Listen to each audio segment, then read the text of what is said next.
Hello viewers, education refresher basic math টিউটোরিয়ালে এখন একসাথে তিনটি বিষয় আলোচনা করব।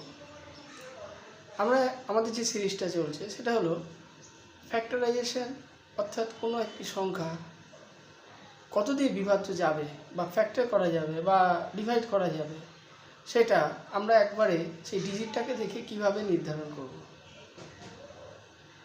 এবং আজকে আমাদের যেটা নিয়ে আলোচনা সেটা হলো সেই সংখ্যাগুলির মধ্যে যেগুলো পড়ছে 5, 2, 4। এর আগে আমরা 11, 9 এবং 3 দিয়ে বিভাজ্য সংখ্যা নিয়ে আলোচনা করেছি। তো এখন আমরা যে সংখ্যাগুলো 5, 2 এবং 4 দ্বারা বিভাজ্য যাবে সেটা কিভাবে এক নজরে দেখে বুঝবো সেইটা। তার জন্য হোয়াইট বোর্ড স্ক্রিনে যাওয়া যাক। দেখো 5 দিয়ে কখন বিভাজ্য যাবে, 5 দিয়ে কোন সংখ্যা বিভাজ্য যাবে।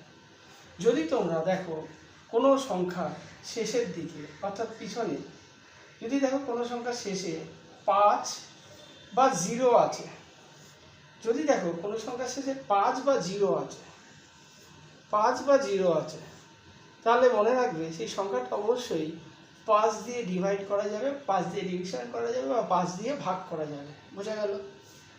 নেক্সট, ডিভিজিবল বাই 2 অর্থাৎ 2 দ্বারা বিভাজ্য সংখ্যা। যদি তোমরা দেখো যে সংখ্যাটিকে তুমি বিভাজ্য করছো, সেই সংখ্যাটির শেষের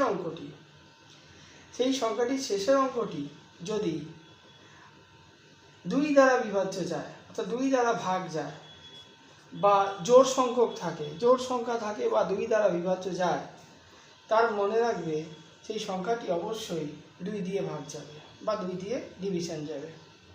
এক্ষেত্রে দেখো 8 2 দিয়ে ভাগ যায়, 0কে 2 দিয়ে ভাগ করলে 0ই হয়, 6কে 2 দিয়ে ভাগ করলে 3 হয়, 4কে 2 দিয়ে ভাগ করলে 2 হয়। সুতরাং প্রত্যেকটাই 2 দিয়ে ভাগ যাচ্ছে, ঠিক আছে, বা প্রত্যেকটাই দেখো জোড় সংখ্যা বা 0 আছে। তাহলে লাস্ট ডিজিটটা যদি জোড় সংখ্যা বা 0 থাকে বা 2 দিয়ে ভাগ যায়, তাহলে মনে রাখবে সেই সংখ্যাটি অবশ্যই 2 দিয়ে বিভাজ্য হবে বা ডিভিশন যাবে। এবার নেক্সট, 4 দিয়ে কোন সংখ্যা বিভাজ্য যায় বা ভাগ যায়, ডিভিজিবল বাই 4। যদি কোনো সংখ্যার শেষের দুটো অঙ্ক 4 দিয়ে ভাগ যায় বা 4 দিয়ে ডিভিশন, আমরা বলতে পারি সেই সংখ্যাটি অবশ্যই 4 দিয়ে ভাগ যাবে।